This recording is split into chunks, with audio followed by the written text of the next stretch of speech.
ஓம் come கணபதியே நம. அனைவருக்கும் வணக்கம்.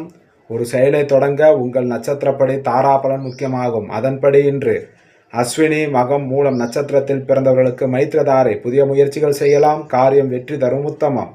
பரணி பூரம் பூராடம் நட்சத்திரத்தில் பிறந்தவர்களுக்கு வதைதாரை உடலில் சோர்வு, மனதில் இனம் புரியாத கவலைகள், பணிகளில் நாட்டம் இல்லாமல் ஏற்படலாம், கவனம் தேவை.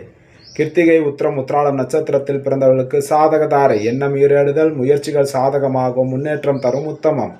ரோகிணி அஸ்தம் திருவோணம் நட்சத்திரத்தில் பிறந்தவர்களுக்கு பிரத்யக்குதாரை சிக்கல், கவனச்சிதறல், வீண் அலைச்சல், தடைகள் ஏற்படலாம், நிதானம் தேவை.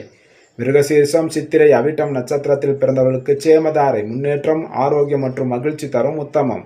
திருவாதிரை சுவாதி சதய நட்சத்திரத்தில் பிறந்தவர்களுக்கு விபத்து தாரை கோபத்தால் காரிய இழப்பு, வாய்ப்புகள் தவறுதல் ஏற்படலாம், நிதானம் தேவை. புனர்பூசம் விசாகம் புரட்டாதி நட்சத்திரத்தில் பிறந்தவர்களுக்கு சம்பத்து தாரை பொருள்வரவு, காரிய சித்தி தரும் புதிய முயற்சிகள் செய்யலாம், உத்தமம். பூசம் அனுசம் உத்திரட்டாதி நட்சத்திரத்தில் பிறந்தவர்களுக்கு ஜன்மதாரை மனக்குழப்பம் மற்றும் பதற்றம் தரும், நிதானம் தேவை. ஆயுள்யம் கேட்டை ரேவதி நட்சத்திரத்தில் பிறந்தவர்களுக்கு பரம மைத்திரதாரை புதிய முயற்சிகள் செய்யலாம், காரியம் அனுகூலமாக அமையும், உத்தமம். ஸ்ரீ ஆதித்ய பிரசன்ன ஜோதிடம் ஜோதிடர் அடியேன் எஸ் பத்மநாப பிரபு சாஸ்திரிகள். ஜாதகம் பார்க்க தொடர்புக்கு 97 91 68 17 14 என்ற எண்ணை அழைக்கவும். காலை 10 மணி முதல் மாலை 5 மணி வரை மட்டும். நன்றி, வணக்கம்.